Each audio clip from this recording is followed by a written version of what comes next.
Tem história, meu irmão. Tem história forte demais que o Senhor fez na vida dele. É muita. Quem estava de manhã sabe o que é misericórdia e graça.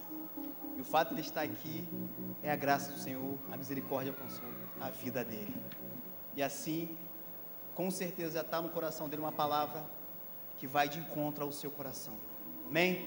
Deus abençoe vocês. Fica à vontade, meu irmão. Graça e paz, tudo bem? Boa noite. Você está feliz aí?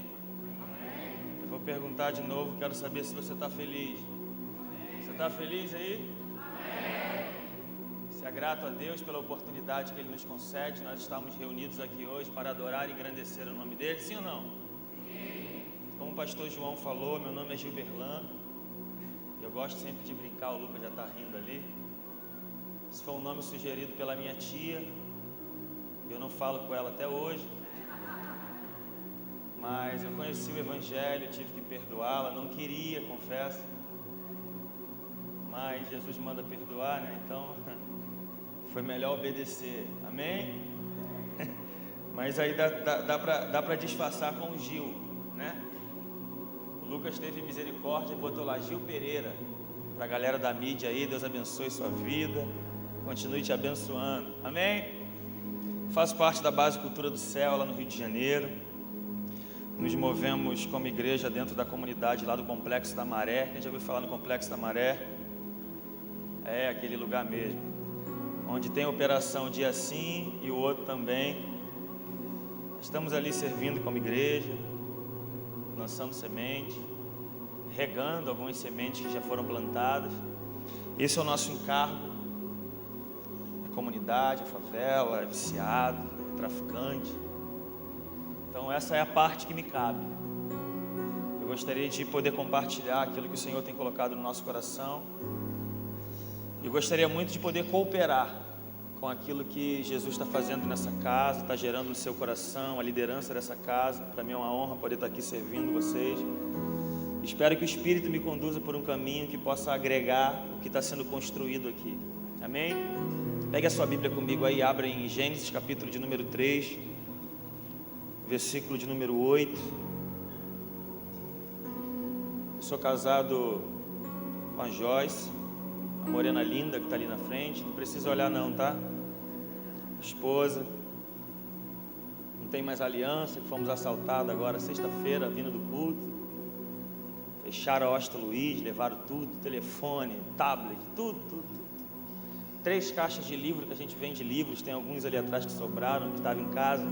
A gente vende esses livros para converter esses valores. A gente pega no consignado para vender alguns livros, para conseguir investir em missões urbanas e um casal de pastores que foram para a Europa. Então a gente carrega a caixa para vender livros, para ajudar, e infelizmente fomos roubados. Mas o propósito continua, a missão não pode parar. Viemos ontem à delegacia, entramos em favela para tentar conseguir recuperar os carros e tudo mais. Mas ontem à noite veio a notícia que recuperamos o carro, o amigo lá conseguiu recuperar o carro. E nós viemos ontem na correria, nem em casa conseguimos entrar, levaram chave, levaram tudo. Mas estamos aqui para poder servir como igreja. Amém? Você tem motivos para estar feliz, sim ou não?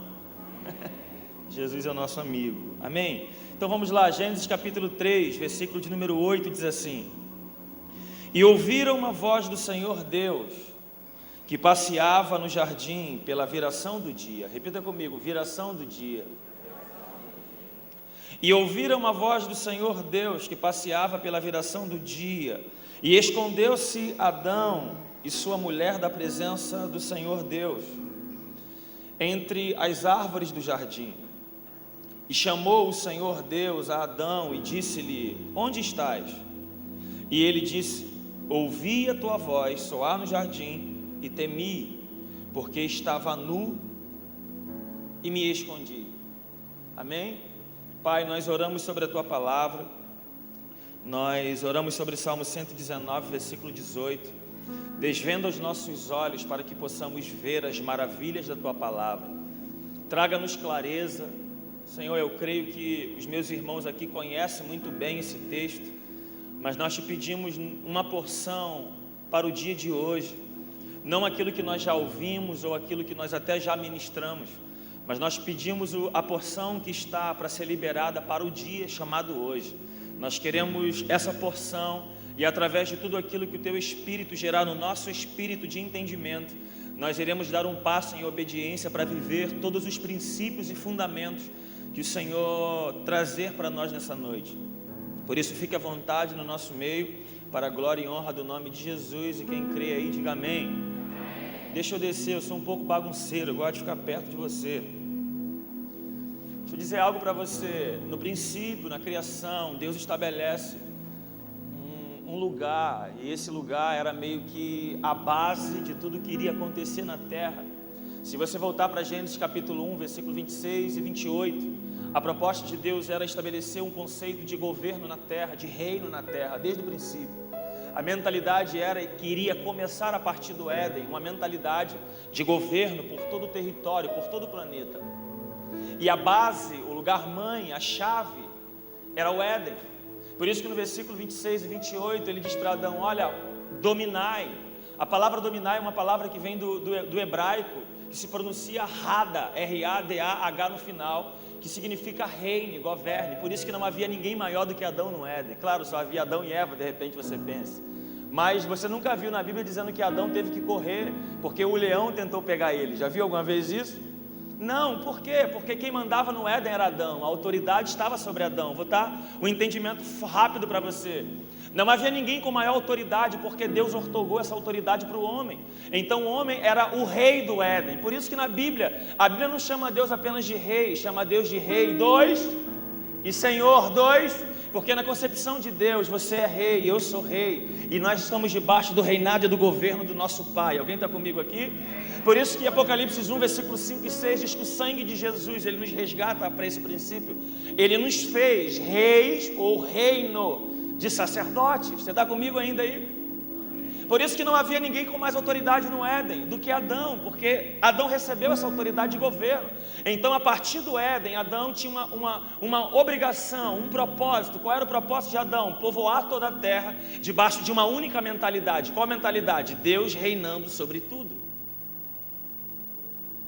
Por isso que o versículo 28 ele diz, olha, crescei-vos e multiplicai-vos. O que ele estava querendo dizer era, Adão, você vai se relacionar com a sua esposa, você vai gerar filhos, os seus filhos vão gerar filhos, os filhos dos filhos vão gerar filhos, e consequentemente você vai fazendo uma casinha do lado, outra casa do lado, e logo logo nós tomaremos e possuiremos toda a terra debaixo de um único princípio, Deus governando sobre todos.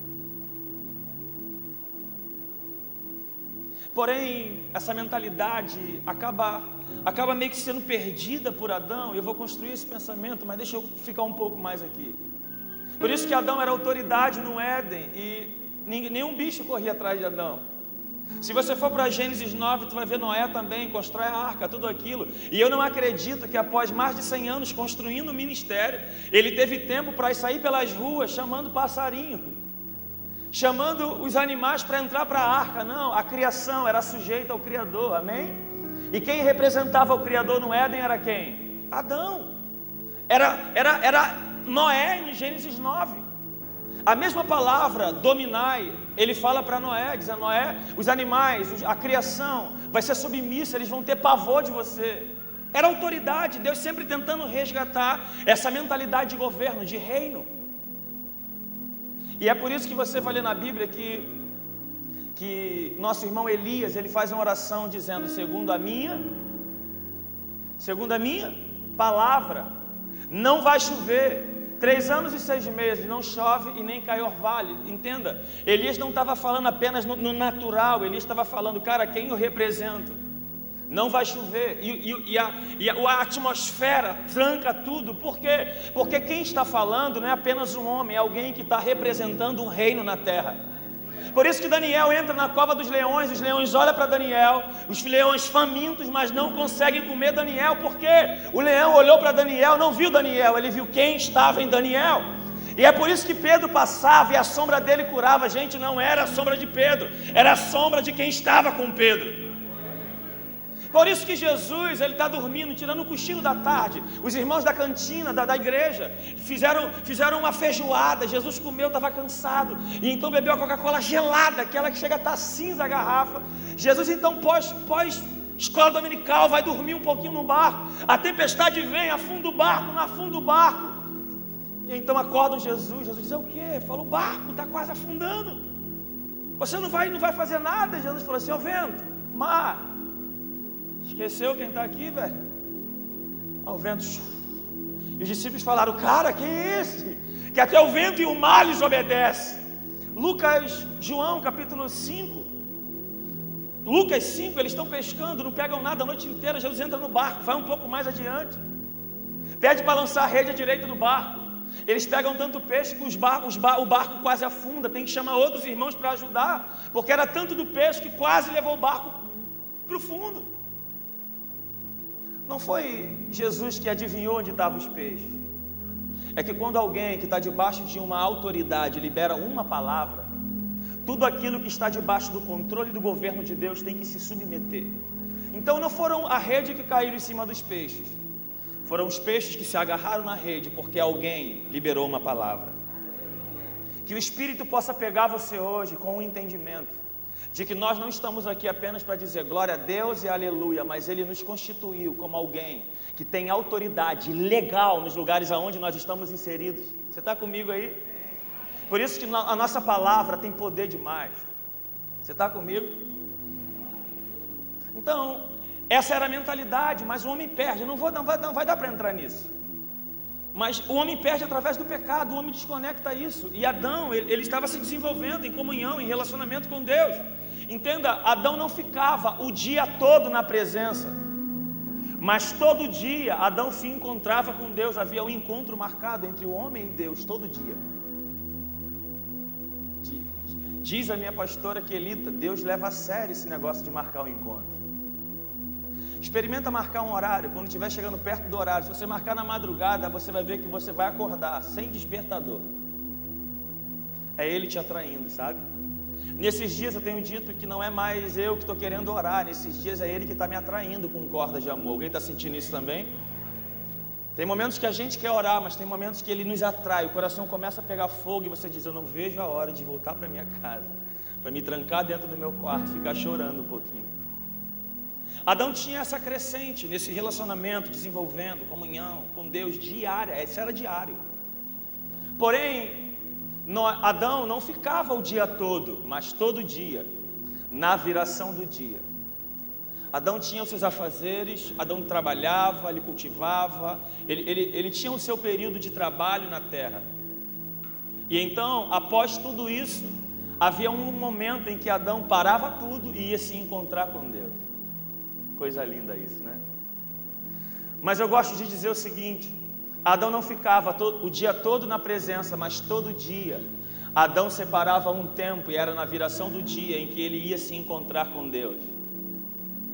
Sabe, o nosso grande problema hoje, o mal da minha geração, falo de jovens principalmente, é achar que nós estamos queimando em uma conferência, estamos queimando em 3 dias no encontro com Deus, ficamos 12 horas na adoração. Não estou falando mal de nada disso, eu gosto disso, eu também gosto de queimar, de ficar pirando por aí.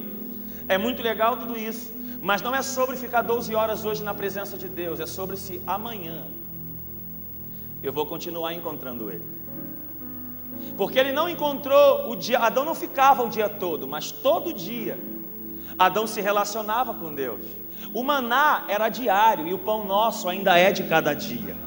Você está comigo aí? Levíticos capítulo 6, versículo 12 e 13 diz que o fogo arderá no altar continuamente e não se apagará. Condição, qual é a condição? Porque o sacerdote, já falei no início, o sangue de Jesus nos fez reis e sacerdotes, ou um reino de sacerdotes. Por isso o fogo arderá no altar continuamente e não se apagará. Qual é a condição, Gil? O versículo diz: a condição é que o sacerdote colocará lenha no altar todas as manhãs. Para o fogo permanecer aceso, não depende como foi o ministério de louvor domingo à noite, não depende como foi a escola bíblica dominical, não depende como foi o ministro no culto. Para o fogo permanecer aceso, depende de uma disciplina de devoção, comunhão e paixão ao Senhor. E isso não dá para juntar 3 fardos de lenha e achar que eu vou colocar 3 fardos de lenha e isso me garante a ficar 3 dias longe da presença. Não, todo dia, você indo ou não indo, tem alguém que está te esperando no lugar de encontro. Por isso que às vezes nós estamos tão atarefados com agendas, que nós temos tanto compromisso com a obra de Deus, que até nos esquecemos do Deus da obra. Mas nesses dias o Senhor está te pegando no espírito, te trazendo para Ele novamente. Porque o primeiro chamado não é a obra, é o Senhor dela. Marcos capítulo 3, versículo 13 e 14 diz que Ele escolheu 12 para estar com Ele e os mandasse a pregar. O pregar não vem antes de ficar com Ele. Sabe qual é o seu chamado, sacerdote do Senhor? É ficar com o Senhor. Sabe qual é o seu maior chamado, o primeiro chamamento de Deus para a humanidade? Não é ide, é vinde. Fique comigo, fica aqui comigo. Sabe qual tem sido a minha oração nesses dias? É que o Senhor nos batize com amor pela sua presença. É que o Senhor nos pegue com uma violência tão grande no nosso espírito, que nós venhamos orar e gastar tempo em crescer, em amar o Senhor e prosseguir em amá-lo. Sabe, crescer em Marcos 12:30, amar o Senhor sobre todas as coisas, com todo o teu entendimento, com toda a tua força e com toda a tua alma. É o primeiro mandamento. Nós precisamos crescer em uma vida devocional, crescermos em uma vida de relacionamento, de comunhão e paixão pela presença de Jesus. Adão, ele tinha esse relacionamento, ele estava em plena comunhão com Ele, se desenvolvendo, crescendo, propagando a mensagem que estava no seu coração de dominar a terra, de possuir a terra, de exercer governo sobre a terra. Mas Gênesis capítulo 3, do versículo 1 até o versículo 6, acontece um dos episódios mais tristes da Bíblia. É quando a serpente acaba conversando com Eva, convence Eva, Eva come o fruto, gostando do fruto, leva para o seu marido, dá o fruto para o marido come. Você conhece muito bem essa história. O homem então peca, se sente desligado de Deus. O pastor João disse aqui, se sentiu desconectado da presença de Deus, e então ele foge para trás da árvore. Por quê? Porque estava perto da hora do encontro. Eu gostaria que você me respondesse, por favor. E se você não me responder, eu vou jogar água em você. Adão pecou, sim ou não? Gênesis 3, do 1 ao 6. Gênesis 3, 8, nós lemos que Deus ainda assim vem para o lugar do encontro. Eu quero perguntar a você: Adão pecou, sim ou não? Mas o pecado de Adão tirou Deus do lugar do encontro? E por que toda vez que nós pecamos nós queremos fugir? Não importa o que você faz, sempre haverá um Deus te esperando para te restaurar outra vez. Não importa o que você faça, Ele sempre vai te atrair para perto. Por isso eu não conheço a sua vida, você também não me conhece, mas eu quero dizer algo para você. Por favor, hoje é dia de sair de trás da árvore e ter um encontro com aquele que é apaixonado por você. O homem peca e foge, e Deus sempre persegue, porque Ele não desiste de mim, de você, é o tempo inteiro. Adão perde uma conexão, e ainda é um pouco mais chocante ao longo de Gênesis 3, porque ele perde a conexão, ele perde a comunhão. Então, a partir do versículo 17, Deus começa a sentenciar algumas sentenças sobre todos os envolvidos num acontecido de pecado, a queda do homem. E então o primeiro que sofre é a terra. Sabe, quando você vê catástrofes acontecendo em lugares, é porque o nível de pecado da cidade está muito lá em cima. A terra é amaldiçoada pelo pecado do homem. Adão peca e quem sofre recebendo maldição é a terra. Versículo 17 em diante, Deus começa a dizer: olha, serpente, você vai rastejar. Não me pergunte o que a serpente fazia depois, antes disso.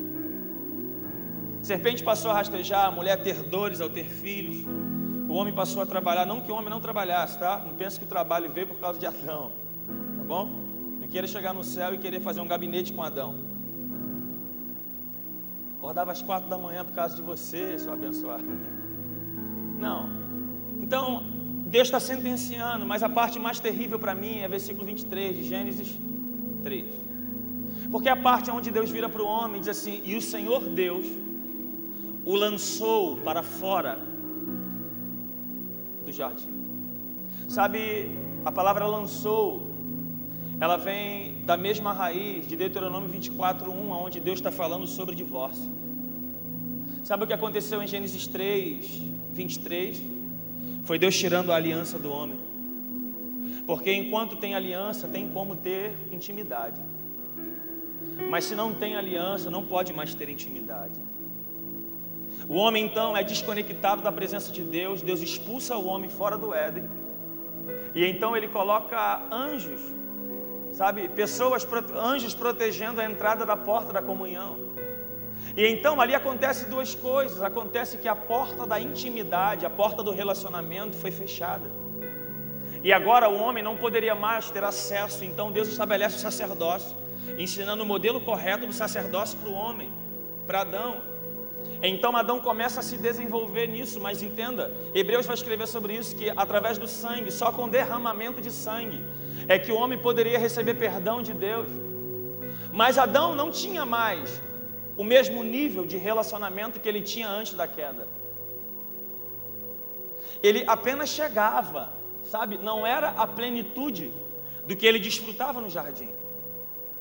Há uma verdade que o homem perdeu essa conexão. E toda a humanidade passou a sofrer através disso. Todo homem que nasce, toda pessoa que nasce, ele já nasce debaixo desse jugo de pecado. Já nasce debaixo do pecado. E então o homem perde o que nós chamamos de uma vida de relacionamento, uma vida de intimidade. Não sei se a hora permite, mas o homem, para se aproximar de Deus agora, ele dependia, porque foi estabelecido o sacerdócio araônico, bem mais para frente. O sacerdócio araônico, então, para mim pedir perdão, eu tinha que pegar um animalzinho, dependendo da minha renda financeira, e chegar até o sacerdote, apresentar para que ele pudesse ir a Deus. O sacerdote era meio que o intercessor. Ele pegava na mão de Deus. Quem tem mais de 25 anos aí?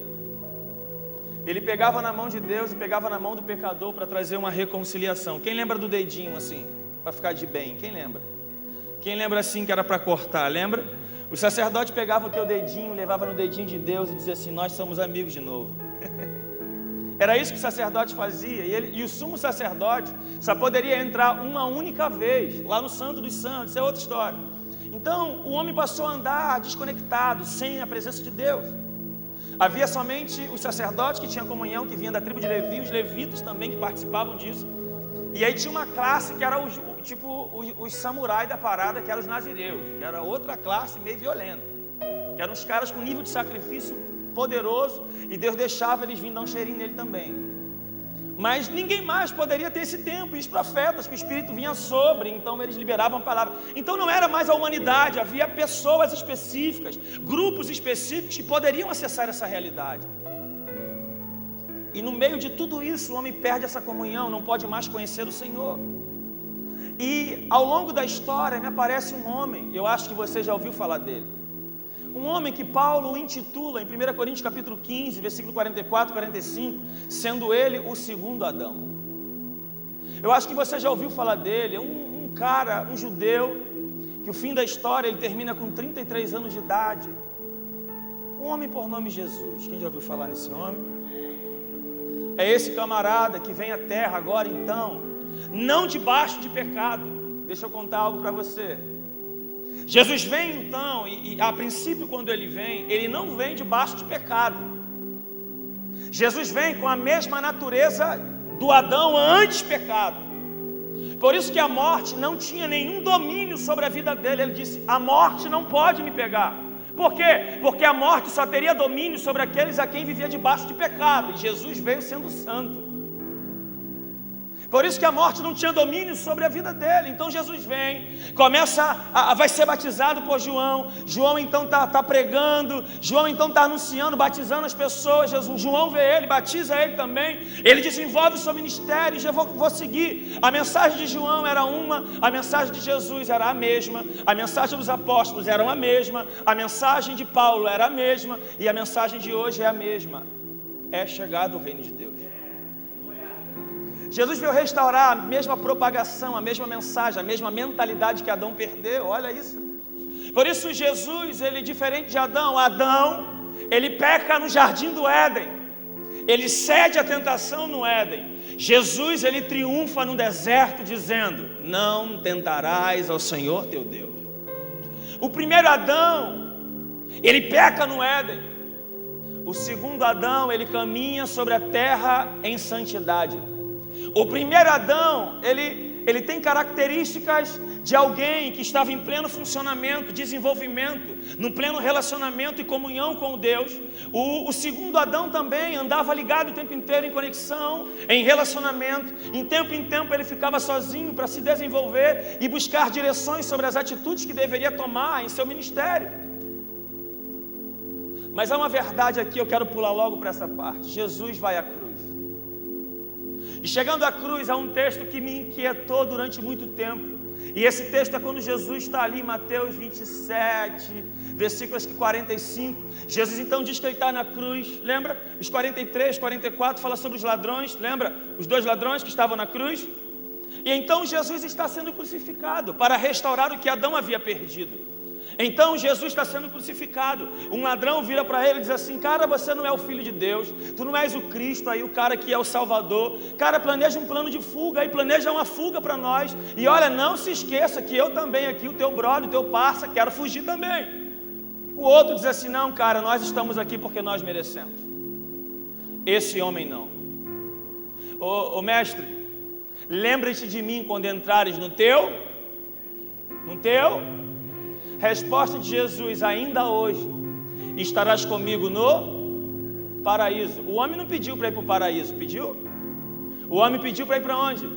Para o reino. Qual é a resposta de Jesus? Ainda hoje estarás comigo no paraíso. Aí você vai ler, por que paraíso? Porque em Apocalipse 2,7 a Bíblia vai dizer que aquele que vencer, dar-te-ei de comer da árvore da vida que está no meio do jardim. Sabe o que a palavra está dizendo ali? A palavra está dizendo, Jesus está dizendo para aquele ladrão, dizendo, cara, ainda hoje eu vou te levar de volta para o lugar aonde nós nunca deveríamos ter saído. Ainda hoje eu vou te levar de volta para casa.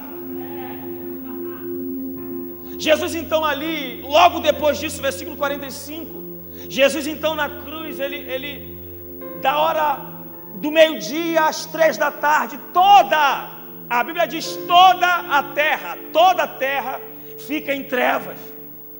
Jesus então às 3 da tarde dá um grito dizendo, Deus meu, por que me desamparaste?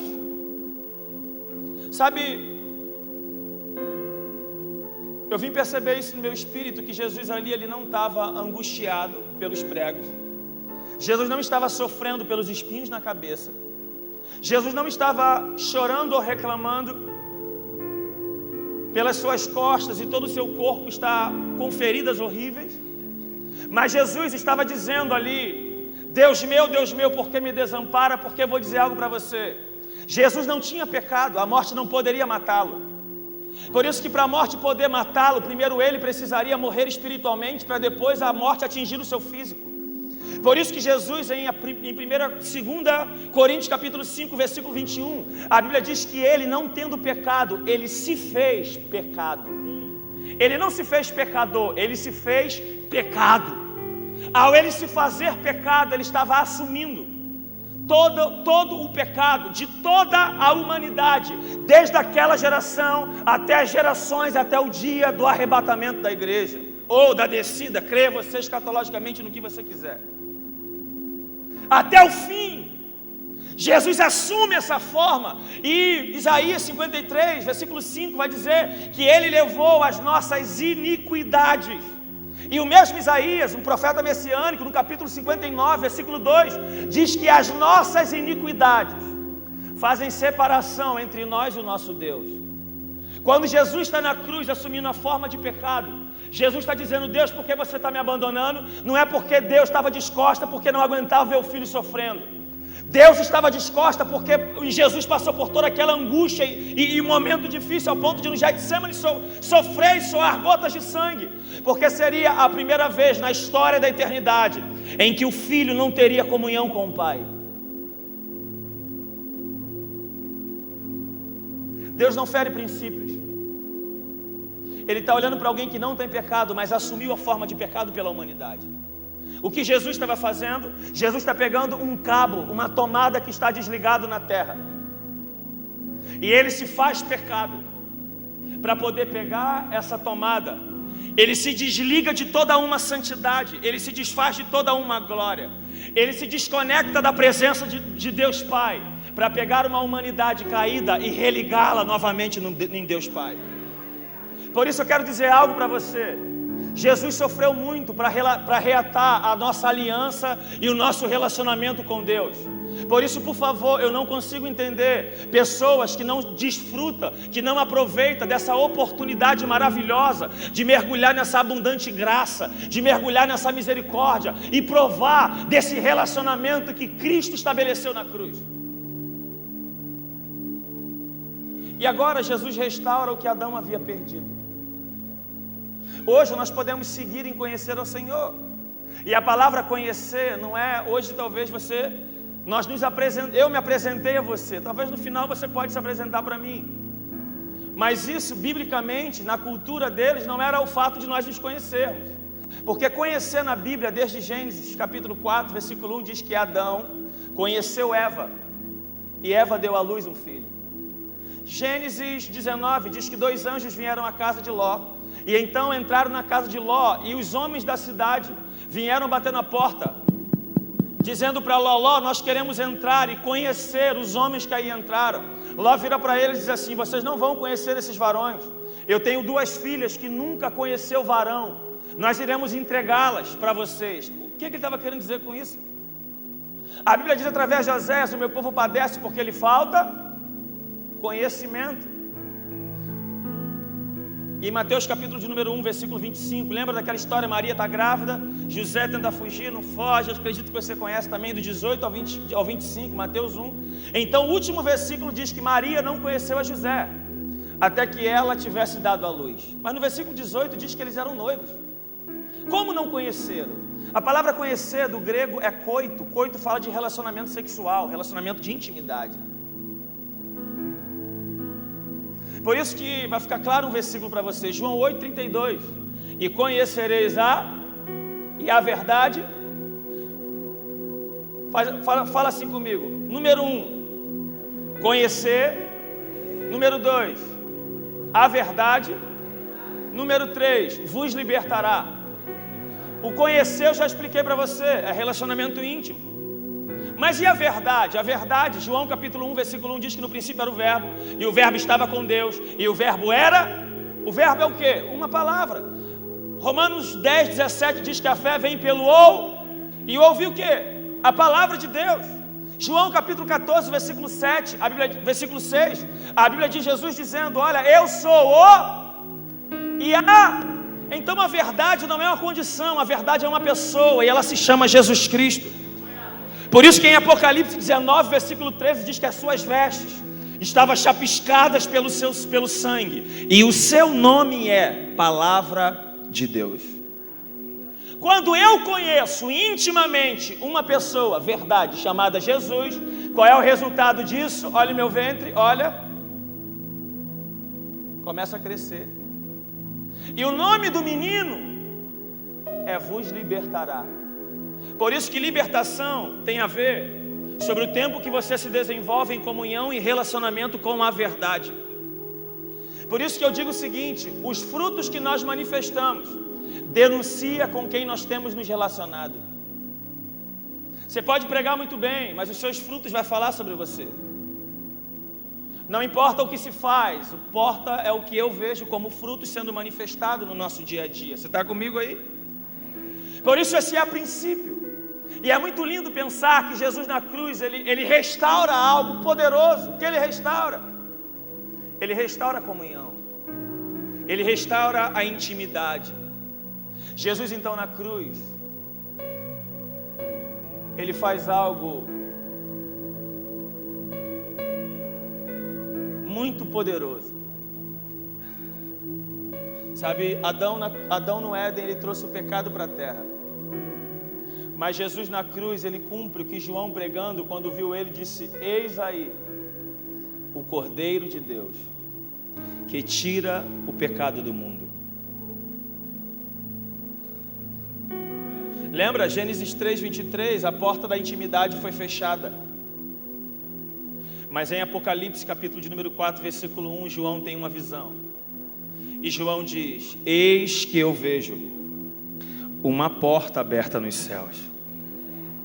E havia uma voz falando com João, e a voz dizia assim: sobe aqui, e eu te mostrarei todas as coisas que devem acontecer depois destas. Vamos lá, a porta estava onde mesmo? Aonde? No céu? Quem estava pelo lado de dentro do céu? E o que Jesus estava dizendo para quem estava do lado de fora da porta? Sobe aqui. Por isso que hoje não é mais geográfico. A mulher samaritana disse assim: não, vocês acreditam, né, que é em Jerusalém, nós acreditamos que é nos montes. Jesus diz assim: não é mais em Jerusalém, não é mais no monte, é sobre ter um coração verdadeiro. Se o coração for de verdade, já era, não é mais um espaço geográfico, agora é no trabalho, é lavando louça, é carregando tijolo na obra, é assinando um documento na empresa. Não existe mais um lugar geográfico.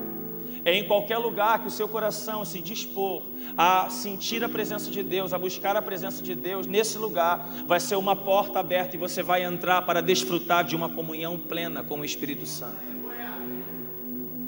Por isso eu acredito, eu vou encerrar, eu acredito que talvez uma vez no mês, eu não sei qual dia, alguns fazem no primeiro, outros fazem no segundo, outros fazem no último, no terceiro, não sei. Mas eu acredito que em algum momento da sua caminhada aqui nessa casa, você já viu um pastor aqui no altar, uns irmãos aqui na frente com as bandejas ou algo semelhante, e então eles dizendo assim: olha, semelhantemente na noite em que foi traído, quem já ouviu um pastor falando isso aqui em algum lugar? Semelhantemente na noite em que foi traído, você lembra disso? Ele pega o quê? Pega o pão e, tendo dado graças, ele partiu e distribuiu a todos e disse: esse é o meu corpo que é partido por vós. Pegai todos também o cálice, esse é o meu sangue. O sangue do quê? Da nova aliança. Gil, por que da nova aliança? Porque ele veio para restaurar a aliança que perdemos no Éden. Por isso hoje, tendo aliança, não importa mais o lugar onde você está inserido, é possível ter intimidade outra vez. A conexão foi restaurada na cruz. O pecado veio ao mundo, mas Jesus veio para arrancá-lo do mundo e nos dar direitos a vivermos uma vida de santidade para a glória de Deus Pai.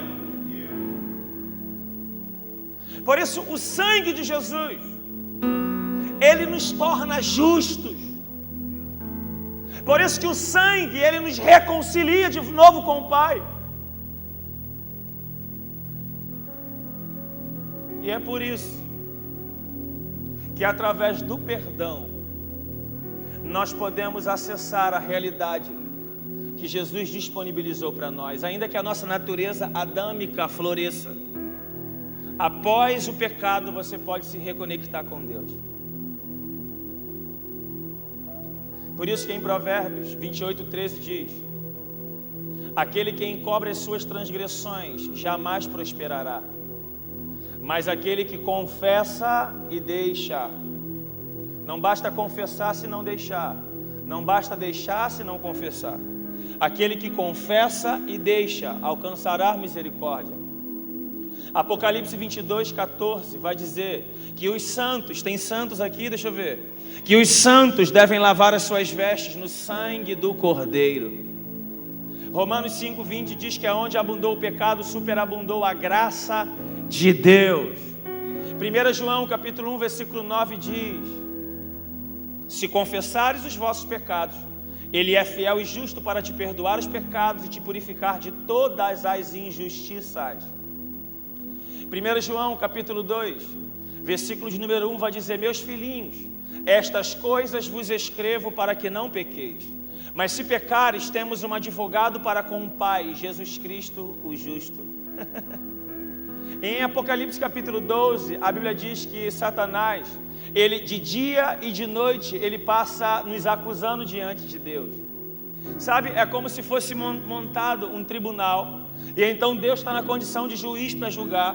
Do lado está o Satanás lá nos acusando, dizendo: ele pecou, ele fez isso, e segundo a tua palavra, segundo a tua lei aí, ó, Romanos 6:23 diz que o salário do pecado é a morte, ele merece a morte. Aí do outro lado se levanta o nosso justo advogado.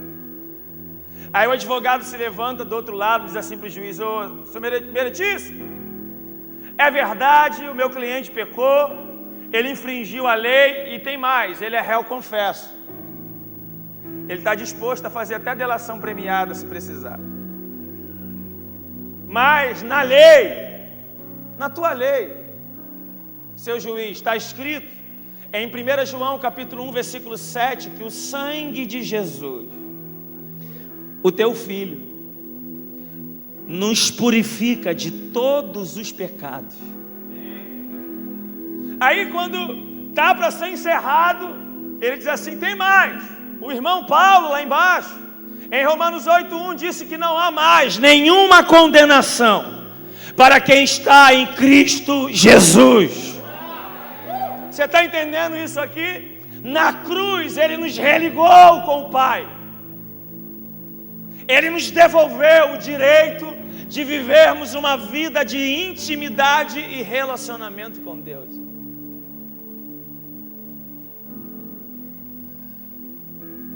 E com tudo isso, 2 Coríntios capítulo 5, versículo 18, 19 e 20, Jesus se apresenta.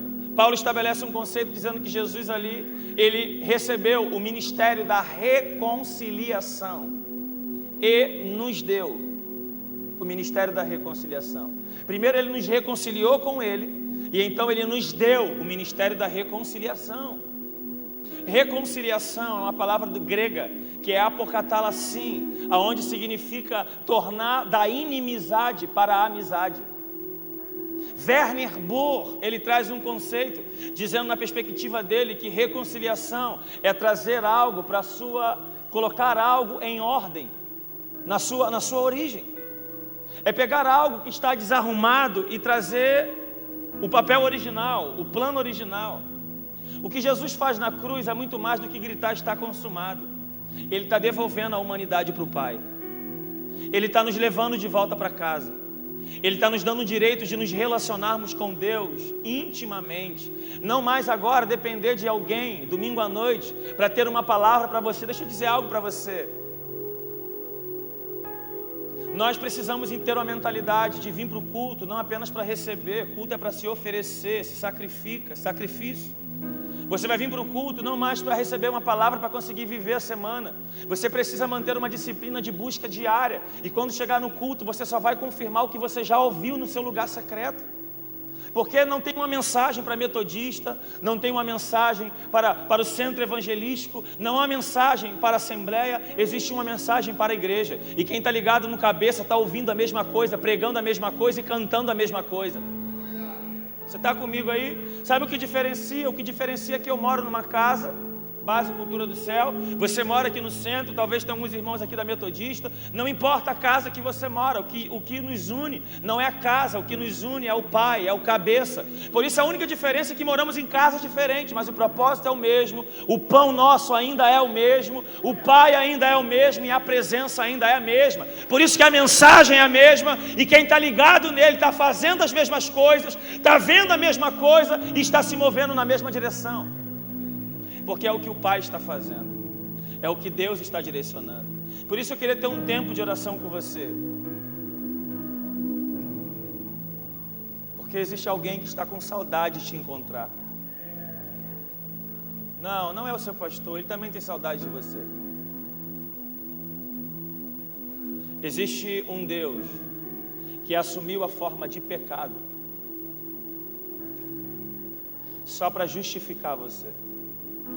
Por isso que toda vez que nós entramos na presença de Deus, o pecado aqui na consciência vem acusando, dizendo: você não é digno de estar aqui, você não deve, olha o que você fez ontem, olha o que você fez antes de vir para o culto.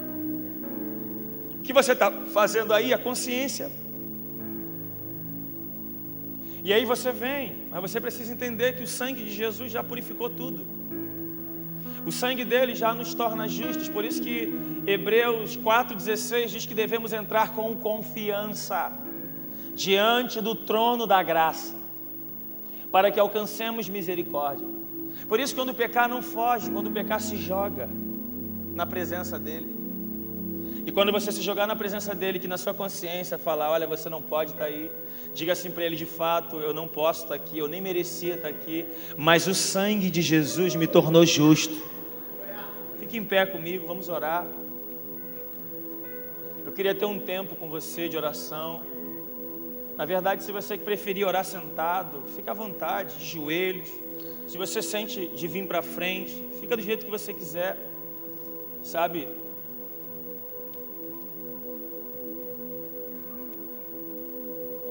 O jeito em que você se sentir confortável. Você não precisa nem fazer esforço.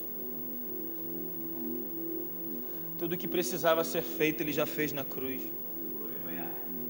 Você só precisa se ligar e se conectar no Espírito agora. Por isso, não dependa de uma música para você acessar essa realidade. Não depende de alguém que está à frente com o microfone. Siga em uma oração para você seguir carona nela. Só feche os seus olhos aí, fala ao Senhor que está no seu coração.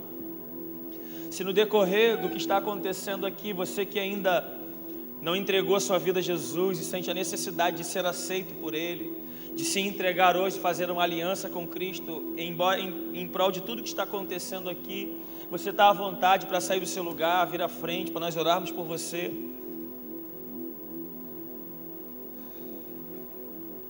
Vamos encher essa casa de incenso aqui nessa noite. Pai, nós te agradecemos pelo teu sacrifício na cruz. Nós dizemos sim à obra de redenção. Nós dizemos sim ao teu sangue derramado na cruz. Nós aceitamos, Senhor, ao plano de reconciliação. Nós dizemos sim ao propósito de salvação que foi gerado na cruz. Sabe, Deus, eu não preciso fazer forças, você já fez tudo por nós. Nós só precisamos dizer sim, Senhor, eu aceito tudo que Jesus fez na cruz, tudo que Jesus conquistou na cruz. Nós entramos dentro disso, nós aceitamos essa palavra, nós ainda ficamos escandalizados por tamanho amor, nós ainda nos escandalizamos, Senhor, que amor é esse? Que pega um traficante, que pega um viciado, uma prostituta, pega alguém que a sociedade rejeita, que a própria família não acredita mais. O Senhor pega aqueles a quem ninguém quer nem ver, ó Pai, e chama eles para fazer parte da tua família. O Senhor pega aqueles que ninguém acredita, que ninguém, Senhor, investiria nada, e traz para fazer parte da tua família. Por isso, Pai, eu quero louvar o teu nome. Nós queremos bendizer e exaltar o nome daquele que vive e reina para todo sempre. Nós bendizemos ao Cordeiro de Deus, que foi morto, mas a boa notícia dessa noite é que o Cordeiro ressuscitou e Cristo está vivo, assentado à direita de Deus Pai, e Ele está vivo. Essa é a boa notícia. Cristo não foi vencido pela morte, mas Ele venceu a morte, e Ele pegou as chaves da morte, e todo o poder está em suas mãos. Se você está aqui e você está sentindo no seu coração que hoje é o dia que Deus marcou para mudar a sua vida, por favor, no seu lugar, eu quero orar com você. Jesus preparou tudo isso por tua causa. Ele sabe como está o seu coração. Não basta ser simpatizante do Evangelho, Ele quer mudar a sua vida. Ele quer que você o conheça intimamente e possa prosseguir em conhecê-lo. Por isso, Pai, nós oramos agora em nome de Jesus. Se existe alguém aqui no nosso meio, ó Pai, que está desconectado, que perdeu a aliança, nós te pedimos, Espírito Santo, só o Senhor pode convencê-lo do pecado, do juízo e da justiça. Assim como, Senhor, no dia 12 de setembro de 2007, o Senhor me pegou, me convenceu, me levou em lágrimas até o altar e mudou a minha vida. Eu te peço, alcance essa pessoa agora, traga salvação a essa casa, restaura a comunhão dele, ó Pai, em nome de Jesus, para que juntos possamos morar em um mesmo lugar, em uma plena comunhão, crescendo em comunhão com o nosso Abba, com o nosso Pai. Por isso bendizemos e exaltamos o Teu nome, Senhor. Feche os seus olhos e adore ao Senhor. Tão bom pra mim. Oh, impressionante, infinito e ousado amor de Deus. Oh, que deixas 99 só pra me encontrar. Não posso comprar nem merecê-lo, mesmo assim se entregou. Oh, impressionante, infinito e ousado amor de Deus.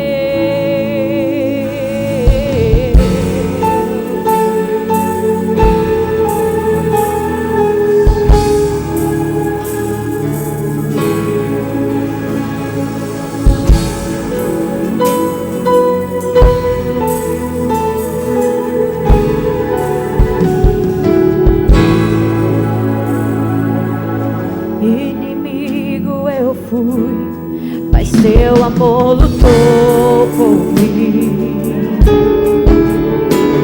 Mas tu tens sido tão, tão bom pra mim. Não tinha valor, mas tudo pagou por mim.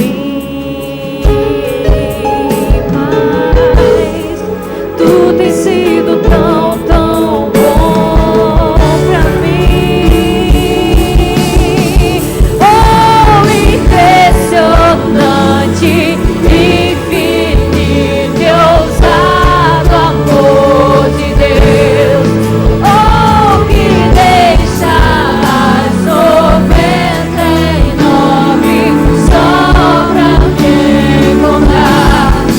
Não posso comprar, mesmo assim se entregou. Oh, impressionante, infinito e ousado amor de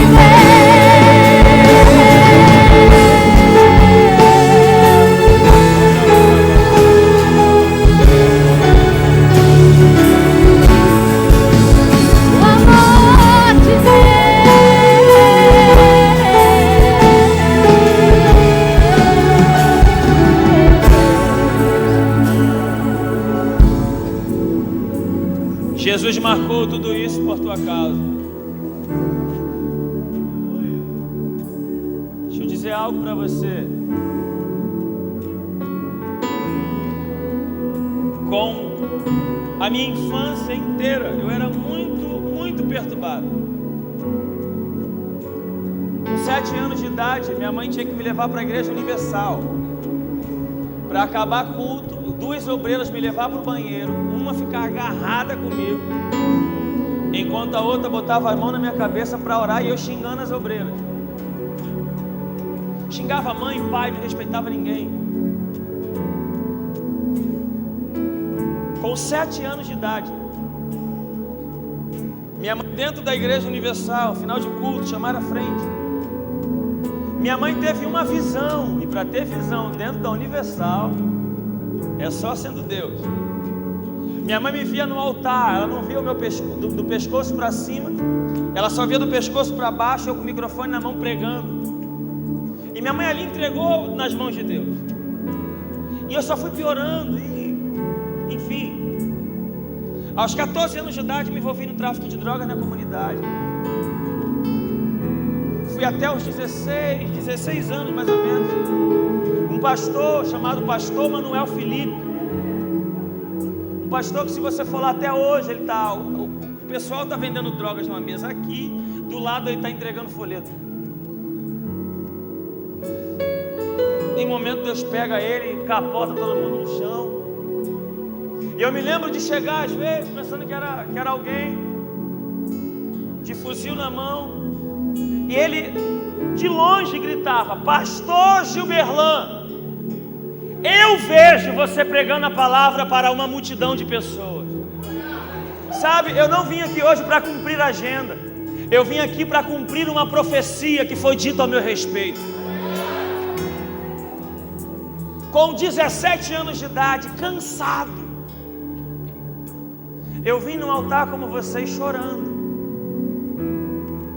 porque eu não aguentava mais ter tudo que eu gostaria de ter e ainda assim faltar algo aqui, sabe? É como se tem um brinquedo de criança, eu não lembro o nome, que você pega as peças, tipo, é triângulo, e a criança tem que desenvolver o QI dela e saber que o formato triângulo não cabe no redondo ali. Então ele tem que ficar encaixando a peça certa, sabe? E no decorrer, desde o pecado do homem, o homem descobriu que tem um buraco dentro dele.